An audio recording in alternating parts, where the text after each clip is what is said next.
Good afternoon to those of us who are joining us. This webinar is tapping into ARP state and local fiscal recovery funds to support after school and summer learning. It is the most recent addition to our ARP series. If you've had a chance or if you've missed any of our other ARP webinars, they all are on our webinar archive page hosted on the After School Alliance website. That link, as well as all of the links shared in today's presentation, as well as this webinar recording, will be sent out to all registered guests at the conclusion of today's presentation. Some other quick housekeeping notes before we get started at 2 o'clock. First of all, we'd love if you could introduce yourself in the chat box so we know where you're coming or you're joining us from.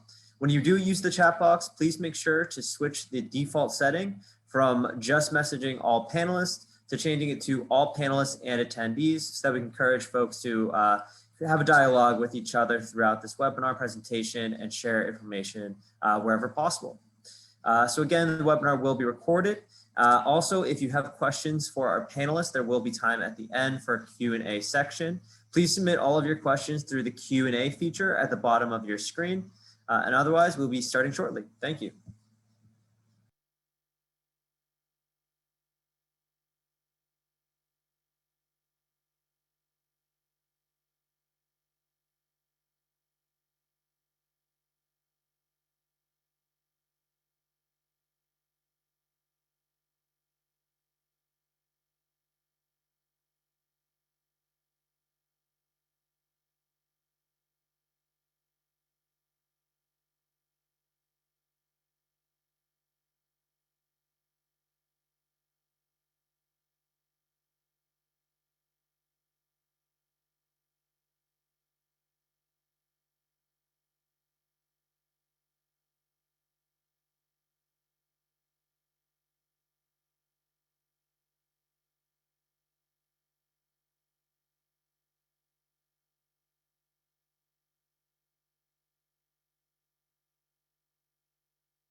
Good afternoon, everybody.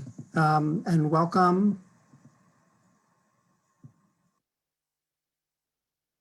Welcome to our webinar on tapping into American Rescue Plan state and local fiscal recovery funds to support after school and summer learning. My name is Eric Peterson. I'm Senior Vice President for Policy at the After School Alliance. And I want to thank you all for joining us today, either this afternoon or this morning, depending on where you're located.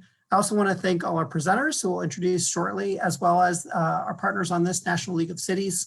And I also want to thank the policy and communications teams at the After School Alliance for their help in putting this together as well. Chandler mentioned previously, but a couple quick housekeeping notes. Thank you all for introducing yourselves in the chat. Please continue to do that. Also, feel free to put questions either in the Q&A box or in the chat. We are going to try to take questions after all presenters have finished.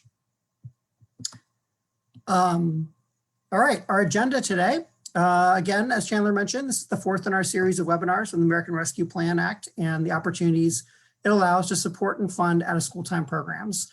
We'll be giving you a short overview of the local and state, state and local fiscal recovery funds, followed by a state level example from our friends in Minnesota, and then going into how city governments can and are thinking about using funds to support youth.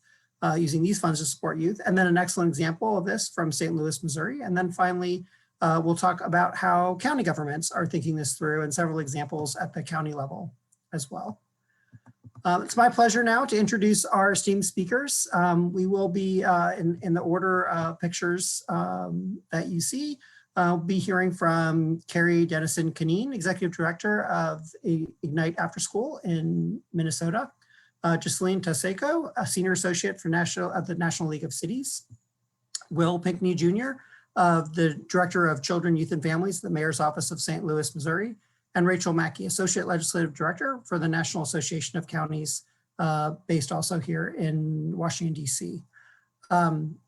The bios for those, as well as resources, as Chandler mentioned, and eventually the slides as well, will all be posted on the webinar registration page that you originally used to register for the webinar today, and also available through the After School Alliance website at afterschoolalliance.org.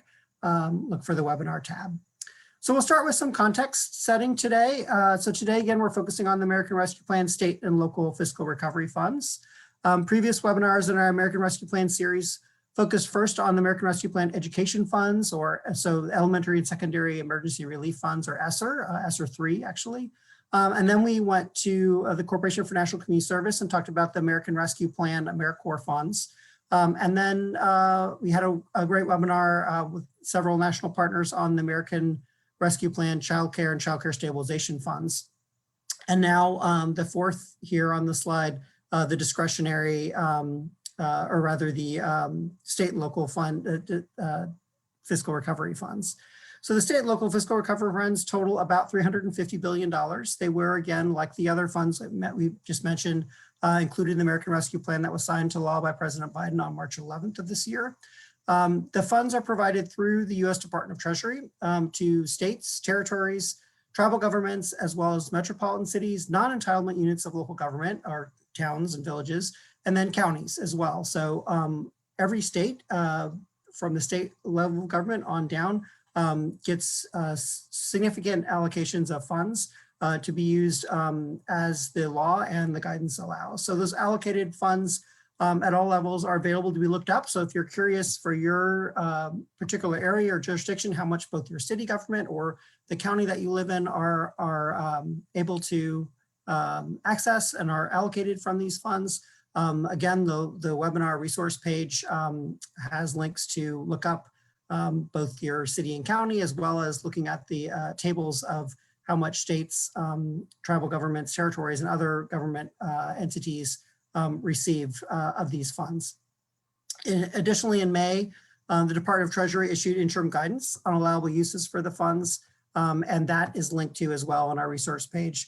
And you can see on the slide some of the overarching themes, but I wanted to flag as well that there are specific uses related to supporting young people in and out of school. And so those are specifically evidence-based educational services and practices to address the academic needs of students, including tutoring, summer, after school, and other extended learning enrichment programs, and evidence-based practices to address social, emotional, and mental health needs of students.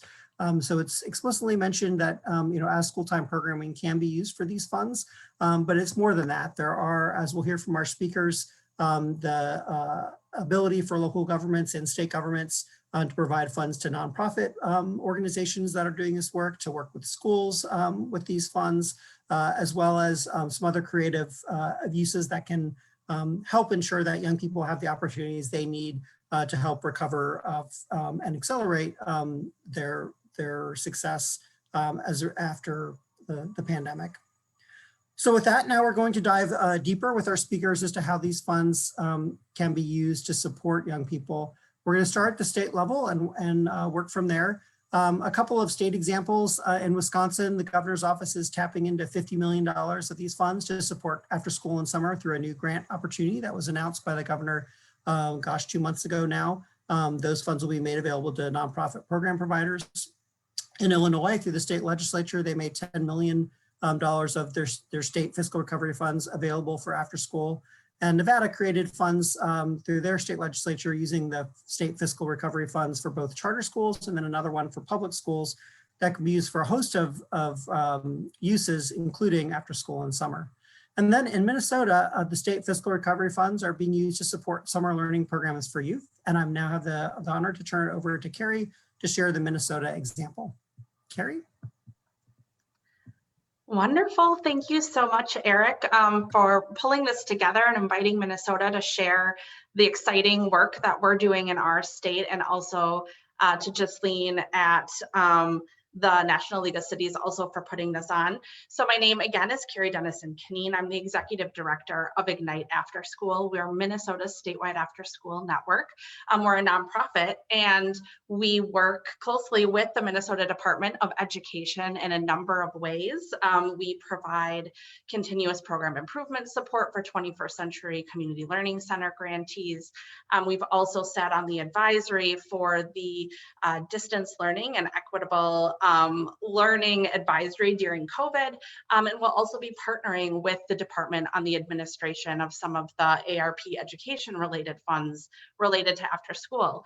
And we're just very excited about the vision that our governor has for education in Minnesota, and how it relates and includes and values the role of out of school time, after school, and summer learning.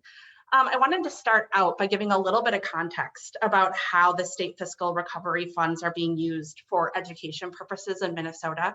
And it all is tying back and really connected to the state's Due North education plan. So our governor, Tim Walz, released this plan in 2020. It lays out 7 priority areas for education in the state, but I have only 4 of those up because I really wanted to focus in on the pieces that are really tied to the design of the fiscal recovery funds in Minnesota. And so some of those pieces are really looking at the mental health needs of young people coming out of the COVID-19 experience, and really wanting to support those mental health needs both in summer learning programming and also into this next school year. Also, the Due North plan really focuses on expanding access to out-of-school time opportunities, with the recognition that young people's learning is really benefited and their school learning is really complemented when they have high quality after-school and summer learning opportunities as well. There's also a real commitment to strengthen community and school partnerships. And this is really, looking at expanding the kinds of after school and summer opportunities, or even in-school partnerships, by looking at the expertise of community-based organizations, and also just expanding the capacity of school districts to provide more kinds of and diverse types of learning for young people. And then the plan also really hones in and says that this is really about prioritizing funding to the students that need it the most, and students who may not receive the same kinds of services or equitable services throughout their learning experience. We really want to make sure to focus there. So one other piece of context is to look at some of the ways that in Minnesota we've used the education-specific COVID-19 funding. So some of the ESSER and GEAR investments in both the first and second rounds were also designed to support summer learning. So there was a $57.5 million investment in summer, and the way that was designed really followed another very Minnesota specific. So this won't be maybe relevant in other states, but in Minnesota, we have a source of funding that is often used to support summer, out of school time, and after school programming within school districts called targeted services. And it's based on a per pupil, per seat time reimbursement.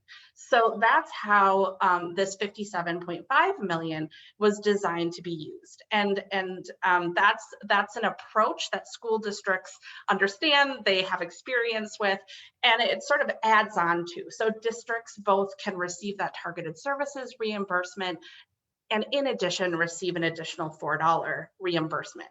But there's also a recognition that looking back at that Due North plan, really wanting those community school partnerships and other kinds of connections, that one piece of a reimbursement-based model is that you don't always know exactly what your allocation is going to be going in. You really have to track attendance in your summer program and look at exactly how many times did, Johnny or Billy come to the program, and then you're reimbursed based on that, how many hours each student participated. And so sometimes that can make it difficult to enter into contracts with community-based organizations and make that financial commitment. And so you'll see how the state fiscal recovery funds, moving to the next slide, really complement those earlier ESSER and GEAR investments that the state has made in summer learning. So there's a total investment using state fiscal recovery funds of $75 million in education. About $36.6 million of this is specifically for summer learning and mental health supports. Another $3.25 million is there to expand access to tutoring. And then the rest of the about $30 million is for some other education related expenditures, looking at both some early childhood investments, looking at adult basic education, and then some very specific college and career readiness programs, summer programs that are offered by our Minnesota Office of Higher Education. But I want to really focus here today talking a little bit more about that first chunk, that $36.6 million around summer learning and how that's designed. So if you move to the next slide, so different than how the ESSER and GEAR funding was designed, this, the state fiscal recovery funds have been designed to ensure that every school district and every charter school has access to resources and that they'll know kind of what that allocation looks like going into it. So that allocation is based on ADM, or average daily membership. So about how many young people or students are in a school district or a particular school, plus looking at what is the historically underserved students, what's the population of historically underserved students in that district. Historically underserved students in Minnesota means Black, Indigenous, and students of color, are English language learners, homeless students, students with disabilities, learning disabilities, and low-income students. So we're really focusing there. And because this is charter schools, it could be a small charter school up to a very large district, the range of that allocation is quite large, but districts and schools will know what it is going in. So districts can opt out of receiving this allocation. Of course, we hope that they're all going to opt in. And when they opt in, they have to use the funds for one of four areas, one or more of four areas. And you can see how this really complements the ESSER and GEAR design, and also really goes back to the Due North priorities of the governor. So those focus areas are to expand mental health during summer, to partner with community-based businesses and organizations around enrichment, transportation, mentoring, and tutoring. It's also I think, at Ignite, we love this next one. We love all of it, but we love this next one really connected to having schools bring learning opportunities out to other community sites. So for example, this could be an affordable housing community where offering a summer learning program right on site is the best approach to best meet the needs of a particular community. So that's an option. And then also to provide field trips and more hands-on learning opportunities for young people during the summer. So school districts just have to identify their focus area.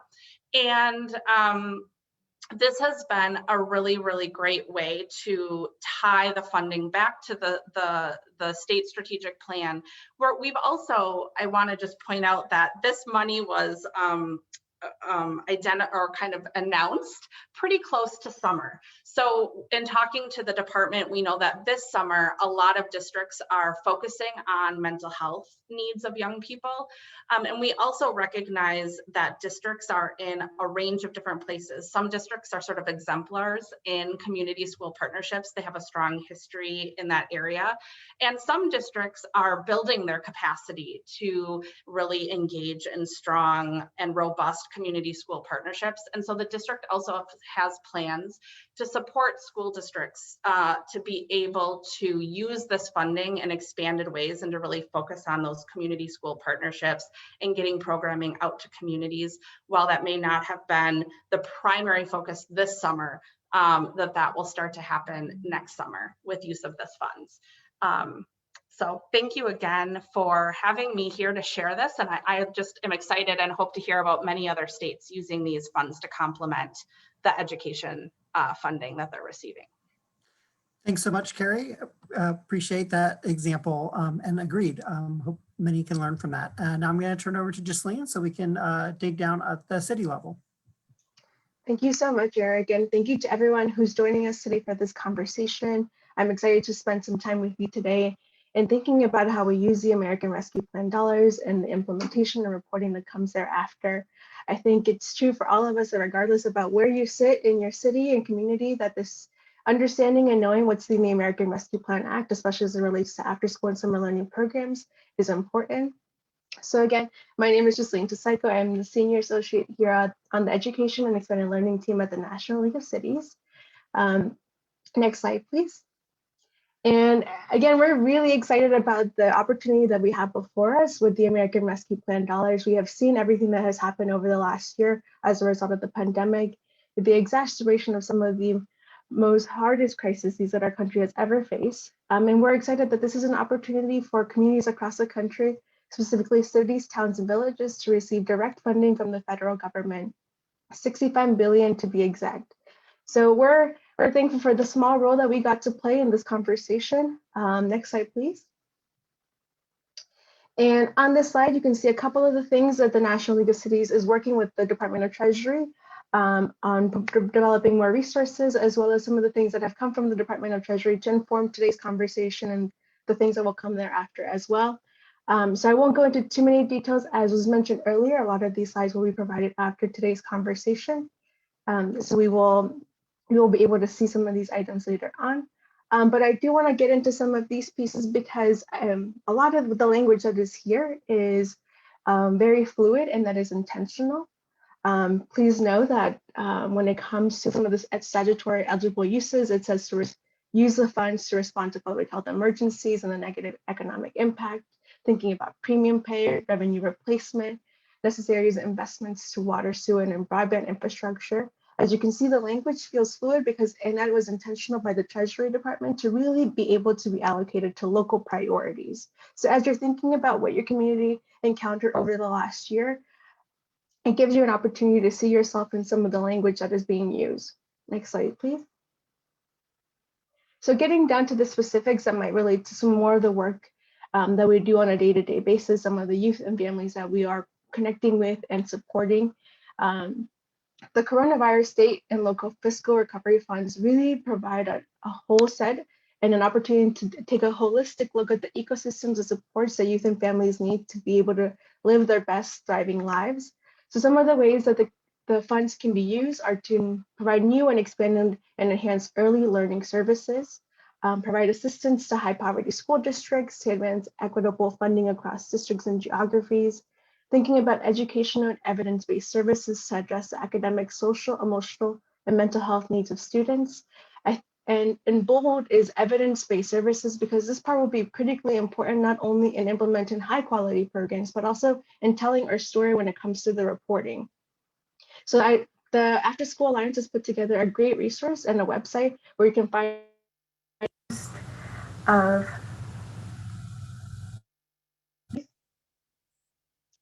Are you still able to hear me? My mic said I went off. Okay, great. Thank you everyone for letting me know. Yes, so they have a great set of resources available on their website that for providing evidence-based services and supports. I believe Jen has also answered a question in the chat about this as well. The fund also provides opportunities to create programs and services that address and mitigate the impact of COVID-19 on public health as it relates to childhood health and welfare, including expanded childcare, providing home visits by healthcare professionals, parent educators, and social service professionals, as well as services for child welfare involving families and foster youth. So when we think about some of the programs providing home visits by health professionals and parent educators, and you'll see a couple of examples throughout today's conversation, but when we think about this, the crisis of student engagement that we saw across the country over the last year, a lot of those young people, we have not been able to get in contact with them. We have not been able to relocate them. So being able to do home visits creates an incredible opportunity to relocate them and reconnect with those families and youth to see what their needs are. Other opportunities included in the funds include premium pay for eligible workers, so folks who were essential workers during the coronavirus pandemic who stood on the front lines of providing programming are included in these funds, and investments in infrastructure. And I mentioned this because it's when we think about the holistic supports that youth and families need to live those thriving lives, I think about some of the after school and summer learning programs that are housed in some community facilities that don't have access to broadband or some of the most essential services like water and sewer. So being able to take this broad look helps us really identify some of the priorities, and the American Rescue Plan Act has some dollars included in it to be able to think about how we expand those services. Next slide, please. So a couple of frequently asked questions that we get in our conversations as we continue to talk about the American Rescue Plan funds as it relates to city funds are, what does my city need to do to receive funds?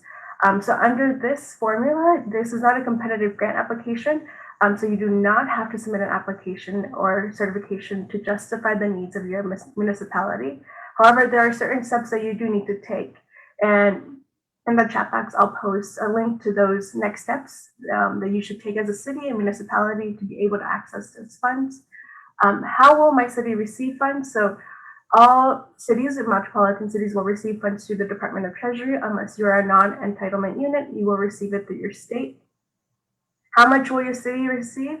If you don't know that answer already, you can also find a local allocations mapping tool that can help you decipher how much your city may estimate in getting as a result of the funds. A key question and pertinent to today's conversation is, can cities transfer the allocated funds to counties? So the statute does say that 4 categories in which cities can transfer funds. So a private nonprofit organization, sometimes after school and summer learning programs are housed in nonprofit organizations. So when we think about the blending and braiding of resources, because these are key things to keep in mind. Number 2, a public benefit corporation involved in transportation. 3, a special purpose unit of state or local government, including counties. And then 4, a state government. Again, this comes into conversation when we think about the blending and braiding of resources. Next slide, please. Again, you will receive a lot of this after today's conversation, but these are critical pieces to keep in mind in terms of reporting, whether or not you are a city or municipality that's joining us for today's conversation or a nonprofit entity. Being able to understand when these reports will be due is important when we think about the broader story that we're trying to tell about the use of these funds. So whether or not you are the person or individual tasked with making the reporting, you as an individual can also play a role in informing the conversation of how those reports tell the story of how you use the American Rescue Plan dollars. Next slide, please. So as we get into a couple of the examples, how we're seeing the American Rescue Plan dollars being used in local communities, on the left side of your screen, you see a graphic from a prior resource that the National League of Cities put together on how to develop community learning hubs. So at the very start of the pandemic, communities across the country stood up community learning hubs to be able to support young people access digital resources, including broadband and computers, to be able to access technology for their school day. But now, as we continue to look across the country, these hubs are becoming places where youth and families can access some of the most basic needs.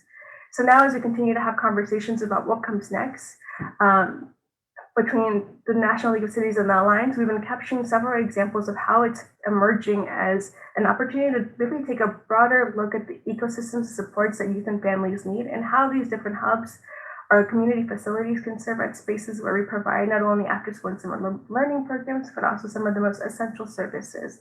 So while I said like there's a number of ways that cities across the country are utilizing local funds, I do want to call 3 out for today's conversation. So looking at Garland, Texas is going to be using the American Rescue Plan dollars to provide public Wi-Fi across all city facilities. Again, thinking about the places where summer and after school programs typically are housed, they tend to be in some city facilities, community facilities. So having broadband access and all of these centers will help provide better high quality programs to youth in those communities. In Cincinnati and Hamilton County, Ohio, before when we talked about that blending and braiding, this is a great example of how that happens naturally and how it can really work to really inform and enhance the programming and priorities that we are putting forth as a result of the American Rescue Plan Act. So in this community, they are investing a combined $90 million towards affordable housing. And this work isn't only addressing the housing crisis that's happening in the community, but they're also bringing in community-based programs such as nonprofit partners, city and county-based recreation programs into the housing community so that youth can have access to these resources on demand in their community itself. Another example is Philadelphia, Pennsylvania, who is proposing to use over $50 million of the American Rescue Plan dollars to support a youth-powered anti-violence agenda, providing investments for youth employment opportunities, increasing extended learning hours, mental health, wellness, and housing as well. And they're really taking a critical approach to this and convening young people to be a part of the conversation. So this is a really important part is how we think about the use and implementation of these dollars and the key considerations to keep in mind. Next slide, please. So key things to keep in mind as you continue to have conversations in your community about the use of these dollars, the reporting of these dollars, and the implementation that comes thereafter, is really focusing on the system. As I said earlier, as a result of the pandemic and even before that, we saw that fragmented supports and services were not helpful to our communities. We want to be able to provide an ecosystem of supports and services that really can get to the needs of individual members in our community. And to do that, we need to build our capacity. So what are bringing in partners into the conversation that may be unlikely partners from time to time, or folks that we know we can count on and trust to do the work. Bring those folks into the conversations as you continue to think about how you use these dollars and also the implementation part. Leveraging, when we talk about the blending and braiding of funds, leveraging the use of these dollars is also private and civic investments. Are there businesses in your community? Are there partners in your community whose resources you can use to build out the priorities that you have in mind? Establishing and defining priorities to community engagement. You saw the example of Philadelphia, who is authentically engaging youth in the conversation to really think about how they provide supports and services to young people. It's really important that you consider how you include young people and also community members in active participation. And you'll hear a great example from St. Louis about how this is happening on a continual basis as well. And this is a great opportunity to think about innovation. What are the partnerships, funding models, and programming opportunities that are before you that you can use to really build better tomorrow for your community and really support youth and families after this hard year that we all have had? So as we conclude, we have a couple of other resources on our NLC website that you can use to help you kind of map out some of the ways that you are thinking about the American Rescue Plan dollars. And then we also have a hub on the last slide that you can use to access some of the documents that I talked about today, the local allocation tracker, some other examples of how these dollars are being used on the ground. And now I have the incredible pleasure to turn it over to someone who I have the great opportunity to work with. Will Pickney is the Mayor's Office Director of Children, Youth, and Families in the City of St. Louis.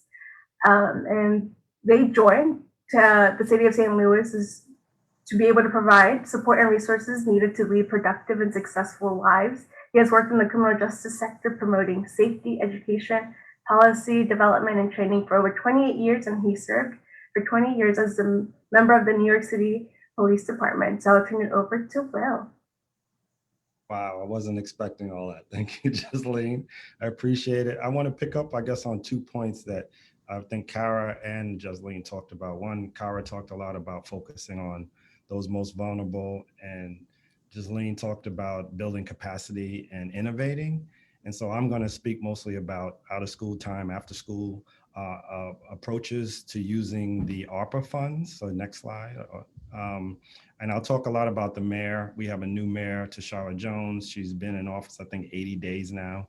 She's the first African-American woman elected as mayor, which is very, is a very important time in the city of St. Louis. She came in with a really inclusive lens. You know, her idea and her priority was that everyone in St. Louis wins, which means bringing inclusion and equity to the city. The city is the 5th most segregated city in the country. There's a boulevard called Delmar Boulevard, which they call the Delmar Divide. When you go above Delmar, it's a lot of marginalization, a lot of blight, a lot of disinvestment. And if you go below, you know, where the population is 70% white, you see a totally different picture. So you see some stats there. You know, Blacks are twice as likely as whites to live below the poverty line. They have higher rates of ER utilization for mental health concerns. So there's a lot of, there's a lack of equity in the city, and the mayor's focus is really to sort of bring that hope and to bring also a leadership style that's going to bring people together and address that inequality. You see children, 53% of children live in households that receive some form of public assistance, and 42% of children live in households below the poverty line. So what does that mean in terms of out of school time? That means ultimately there's a lot of that disinvestment, and root causes lead to crime and poverty. And we really needed to think about how we wanted to engage youth, how we wanted to bring hope to youth and families. So the mayor recently put forth recommendations to our Board of Aldermen for direct relief, $80 million of our ARPA funds. We're getting $500 million. We're very blessed and fortunate. And she's taken about $11.5 million of that to improve public safety. And that includes youth jobs and programming, which if we go back to ARPA funds and the evidence-based programming, one of the areas is around community violence intervention. So we really see this as part of that approach as well, because as you can see, more than 50 kids 17 or younger have been shot in the city this year so far. And the city, you know, has had a history the last couple of years, a lot of violence involving young people. So what does this mean in terms of the funds? You can go to the next slide. So the funds the mayor put forth, they're broken into 2 different pots, but really they're really about getting kids engaged all year round, getting kids jobs all year round, and addressing equity. So the Gateway Go Card is something that's in St. Louis that really subsidizes fares for kids during the year, during the summer, to allow them to go to work and do other things, engage in recreational activities. And the mayor's looking to hopefully zero that out where kids won't have to pay at all. We're also putting money forth to expand broadband and public Wi-Fi in the city, especially around our rec centers. Most of our rec centers are either in a park or close to a park. So we want to boost the Wi-Fi within the rec centers and also outside of those rec centers. Increasing high-speed Wi-Fi access in the rec centers has been a big target for our use of ARPA funds. We also, you'll see under public safety, we're looking to develop learning labs, which means if we can boost that Wi-Fi and create these learning labs within our rec centers, kids will have some place to go. If they still are doing virtual learning, if they need tutoring, you know, it's going to help with learning loss. You see $1 million for youth-led programming. which is really, and I'm going to talk about that next. We developed some summer programming, but we're also looking to do after school, expand after school programming during the school year-round youth jobs. We're partnering with one of our city agencies and some nonprofits to make sure that we can provide, and employers as well, to provide year-round youth jobs to keep youth engaged, because once again, we are a city that has experienced a lot of violence, even though it's on the downtrend. Case management and wraparound services, providing money for that gets to these locations, and I'm going to talk about this again next. But as Jasleen was talking about, utilizing these community spaces to not just offer maybe tutoring or summer programming, learning programming, but also to provide for those basic needs of families and children. And like I said, summer youth jobs, we expanded funding for that so we can create more jobs. So all of this is trying to take a holistic approach using ARPA funds to address economic relief and public safety, but also leveraging those funds against what we're also providing in our general budget. Because we are fortunate enough to get the ARPA funds, we're able to also leverage and increase the impact of those funds by putting money into the budget, such as for social workers, so that we could have people who can do that case management and that, be that navigator for people who don't know how necessarily to find services. So you do want to find some other funding models for that long-term impact. Next slide. So how do you do this? We've been really fortunate, and I know some people on the call from Missouri After School Network, we've been really fortunate in that we created a collaborative, and the collaborative really started not as a formal collaborative. It started during the pandemic, and we were pivoting as the stay-at-home orders went into effect, as they expired, as we were looking at summer camps last summer, as we were looking at, schools starting up again and what we could do to assist the schools. This collaborative really came together. It's about 27 different entities, from state government, from advocates, from city government, from our behavioral health providers, really just figure out how we could work together to create an out of school time system and make sure that every kid can have access to quality out of school time care and after school care. So you'll see we started in the pandemic, and one of the first things we did last summer was start to come together as this informal collaborative to develop alternate learning sites. We brought schools to the table. In the city of St. Louis, the schools are separate from the mayor's office, so they have their own separate taxing structure, and there's a board of education here. But we brought together schools, providers, state licensing people, and advocates to really figure out, and we did a lot of mapping around what existed and what didn't exist, and how could we assist the schools. That further mapping was done to really identify where the most needy kids were and where the services actually were. So as we worked through all of these things during the pandemic, we ultimately came to a point where we formalized this collaboration. Everybody had been working together. There had been a lot of work that we were doing that people had been trying to move forward before then. And so in January, we formalized the collaboration, and we not only formalized it, but we started to look around to see who had information that could assist us. We consulted with the National League of Cities, the Forum for Youth Investment. We had Priscilla Little come speak to us, who had worked for the Wallace Foundation. We spoke to people in Providence, Rhode Island, and we read the Wallace Foundation report to really figure out what we could do, how we could really have a great impact working collaboratively, which is not easy, right? I mean, everybody works within their own organization with their own funding streams, but this group really became committed through the work we were doing through the pandemic to really work together. So heading into this summer, and as we were formalizing that collaboration and looking around about creating a citywide out of school time system, we started to think about this summer. We had a new mayor coming in, the ARPA funds. So what we did was we did some really good mapping, and we identified 5 different gap areas in the city where there was clusters of 5 to 17-year-olds, but there wasn't really any after school program, but there were schools. And so we got together, once again, the schools are part of the collaborative.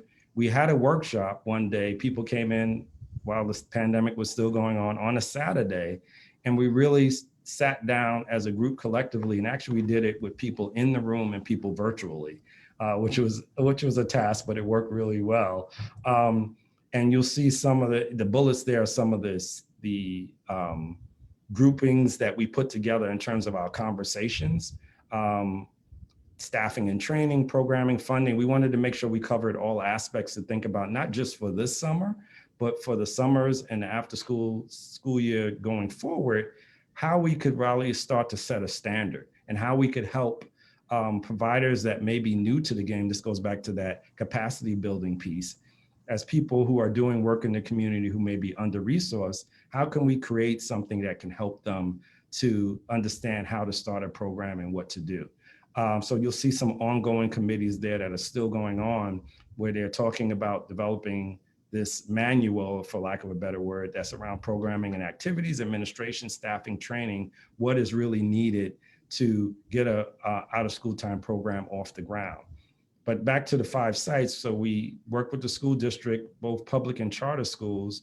We set up sites within those school districts. We had 3 providers, that the Boys and Girls Club, Girls Inc., and a Girls and Boys Club locally, who are supported by the collaborative, who are now running these 5 sites. We just got them up and running in the last 2 weeks.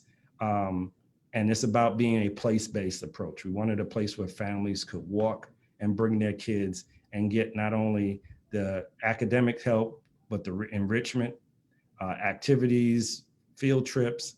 And so that's how these collaboratives sort of come together. It's sort of a process, but once you get people on board, it's just amazing how well it works. And I would say some of the things you might want to think about if you're going on down this road is you want to think about why people come to the table, because collaborations are tough. Everybody has different reasons they come, but if you know those reasons, you can oftentimes find where there's mutual agreement. You want to keep the focus on the goal. You want to be honest about what is real. I'm from the mayor's office, so I'm able to be honest with people about the fact that we're here for kids. We're not here for their own, the growth of their own individual organization, but there is a common goal here. You want to try and not talk too much of your sort of leading this and facilitating it, because people will try to be silent observers. They want you to lead and tell them what to do, but you really want to, I'm known for calling on people. I want to get everybody's input, because that's how we did the mapping, quite frankly, through talking and having open conversations. You want to get people used to being uncomfortable, especially in collaborations. Just because people are in a room doesn't mean they're collaborating. The outside view is positive. I was an outsider to St. Louis. I've only been here 3 years, but that's been helpful because you bring a different lens, and you also aren't seen as being aligned with any specific interests. And the last thing I'd probably say is consider the tension between government taking on more responsibility. In many cities, especially a city like St. Louis, government traditionally hasn't been involved as much in direct service. So there's a movement to try and do more of that. But you want to see the tension between that and public-private partnerships, right? Public-private partnerships, you often can hold those people who contract more accountable than you can people within government. So I'm not saying it's an either or, but you want to consider those types of things. So I'll stop there, but it's a lot of great work. Thank you so much, Will. That was fantastic. And then we'll hand it over to Rachel to give us the county perspective. Well, hello and good afternoon. Just want to make sure folks can see me okay. Okay, great. So yeah, if you'll just go to the next slide, happy to give just a really quick overview. The National Association of Counties is very similar to the National League of Cities, but we serve county elected officials, county employees. There are 3,069 counties in the US, and they employ about 3.6 million Americans, and we serve about 40,000 county officials. So really excited to have the opportunity to speak with you all today. Some of you may be a little less familiar with the role that your county government plays in kids, families, and education. I'm not going to go through this list just for the sake of time, but needless to say, depending on the state and the structure, counties are often quite involved in serving children, families, schools, K-12 schools, community colleges, pre-K. There are a lot of different ways that county governments serve these populations, support these systems, and work to really enhance the learning that is experienced by the children in our communities. We do help fund K through 12 school districts in at least 5 states, but often there are other partnerships and collaborations going on beyond just this formal budgetary role. So if you'll go to the next slide, please. I want to address what I think is a little bit of confusion in some of the questions that we've gotten so far, that, you know, what Ghislaine and I are here and Eric are talking about today is this really special pot of money, these state and local fiscal recovery funds. They are a very different set of money than money that went directly to school districts through the K-12 allocation. So I think there's maybe a little bit of a mix up in terms of what is what. And that's an important distinction because the state and local fiscal recovery funds are very flexible, and they really, it's really up to the county or the city or the state to decide how that money gets spent. It's up to them to decide whether or not to support school districts or support summer learning or after school programming with these funds. For county governments, you know, this is direct flexible aid to every county in the country with an allocation based on population. The money is not going through the states, and state governments can't limit how counties spend these funds. That doesn't mean that counties shouldn't coordinate with their states and with cities, and they are doing that. But, you know, at the end of the day, it's going to be that county board that determines the budget and decides where things are going to go.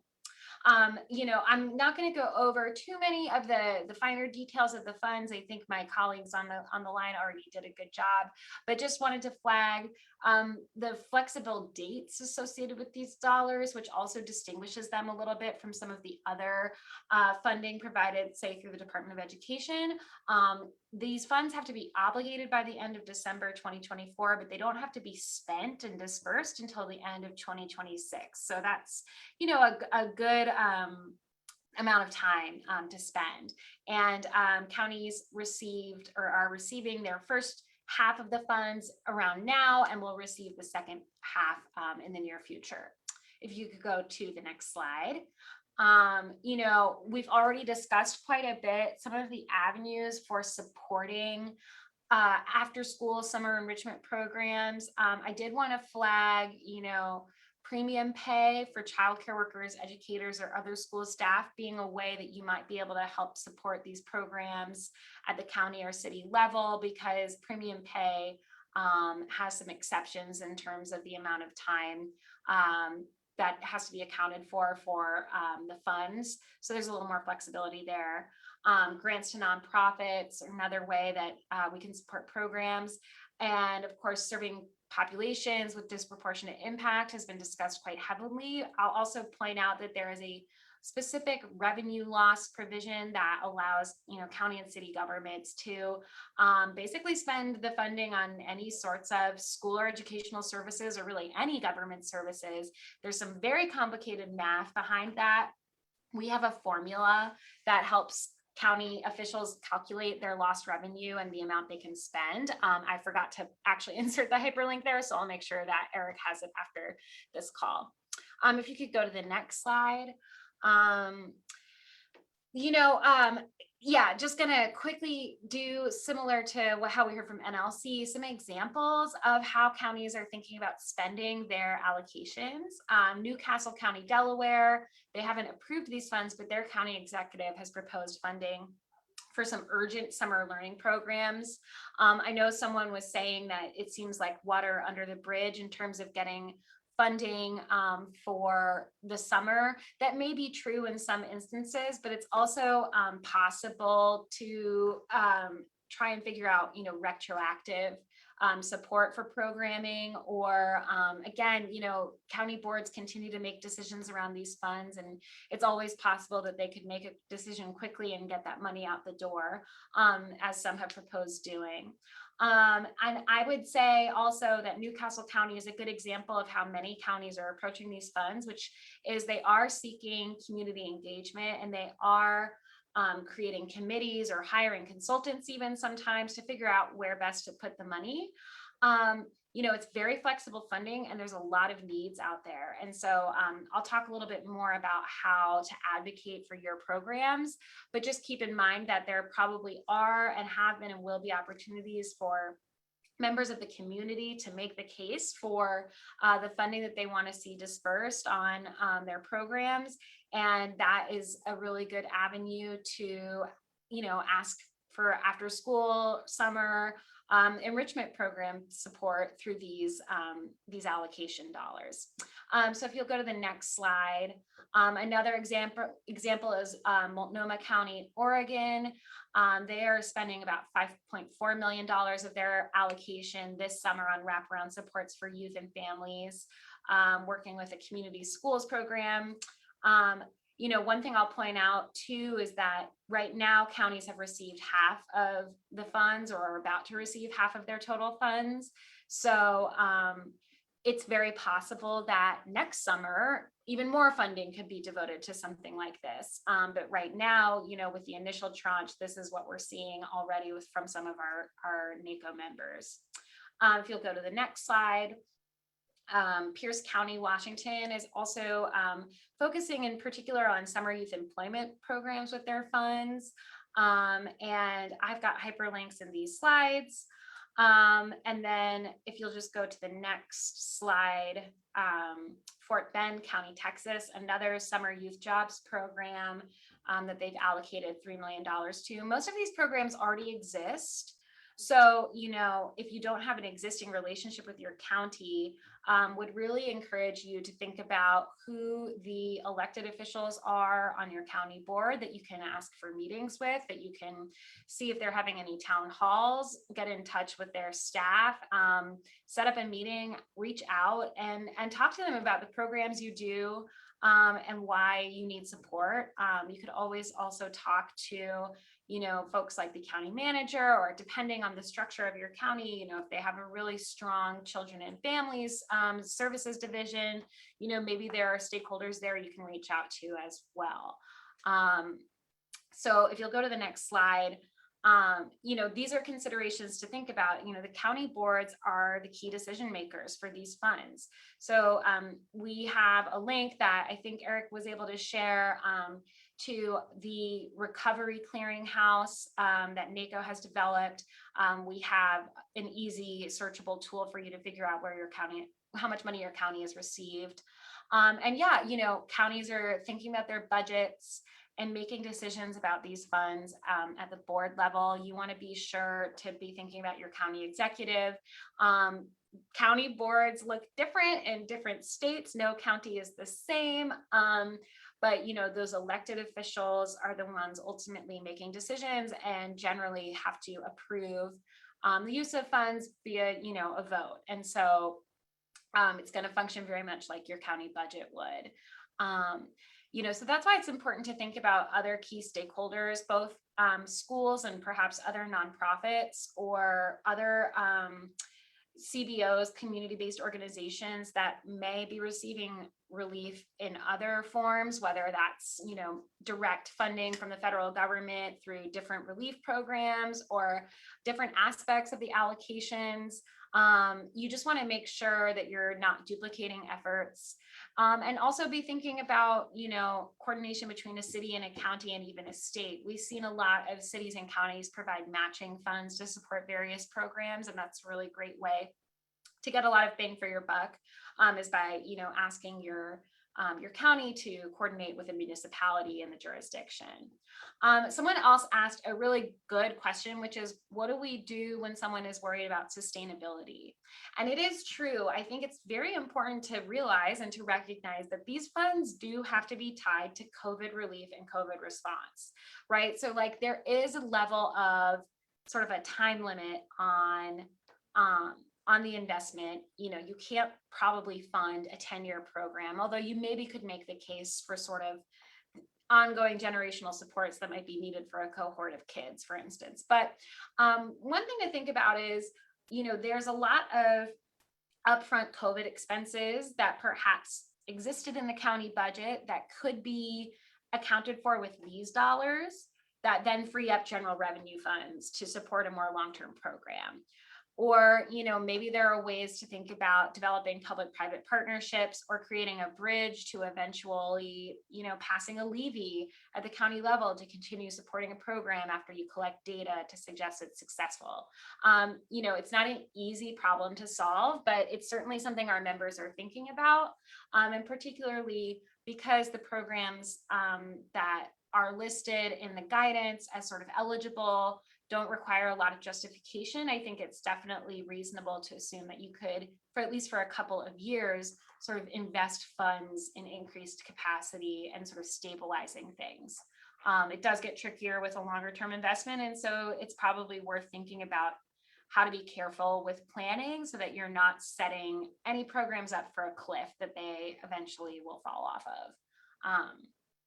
So that's it for me. I know we're really close to time, so I'll kick it back to Eric. But thank you so much, and please feel free to email me if you want to ask more about NACO, your county, the recovery funds. I'm more than happy to engage. Thank you so much, Rachel and Jasleen, Will and Carrie. Great information. Lots of great questions. We were able to answer, I think, most of them through the collective speakers in the chat. But in the 2 minutes we have left, a couple ones that I think were interesting that I don't know if Rachel or Jasleen, you would like to answer, or Carrie or Will as well. And that was around, particularly there was one around sort of eligible uses and how the funds sort of flow. So one was around municipal libraries, and if they were, how that would work in terms of some of the funds supporting city or county run libraries. And also, I think there was a question around infrastructure or construction, like all-inclusive playgrounds was one where, those kinds of supports as well. So I don't know if Jasleen or Rachel, you want to tackle either of those. Yeah, I can take that, Eric. And I think there's, like Rachel mentioned, there's a lot of flexibility in the dollars to be able to be used for those purposes. I will say, if you are a non-city public library, there are separate funds through the Emergency Broadband Benefit Program provided by the Federal Communications Commission to be able to use those funds. And I'll put a link in the chat box for that. Let me make sure I'm putting it here. People are able to access and apply for those resources to provide broadband in those facilities. And, Eric, I do want to caution folks, the question around, like building a playground or building any sort of facility, we've been cautioning our members that apart from, there's some specific capital infrastructure type funds that we didn't discuss today, but again, because these are sort of time limited COVID relief, while we think that there's absolutely areas where counties can say, upgrade HVAC systems or retrograde facilities to improve distancing, we would caution against like building a whole new playground or building something long-term. We are just being encouraging our members to be cautious about that, because the guidance is pretty specific about COVID relief, and it's sort of got a clock on it. So, I'm curious if NLC would kind of agree with that, or how you guys are approaching that question, because it's one we get frequently, but we're just trying to have our members not run afoul of any future audit or misinterpretation of the guidance that could end up costing them money. No, that's great advice. And I see we're after 3. I want to thank everyone again for joining us. Thank you so much to our speakers. We will be following up with the Q&A as well as the slides and the resources to the emails of everyone that registered. And please, as well as contact info for our speakers if you want to reach out to them with additional questions. So thank you all again so much for joining us today, and have a great afternoon.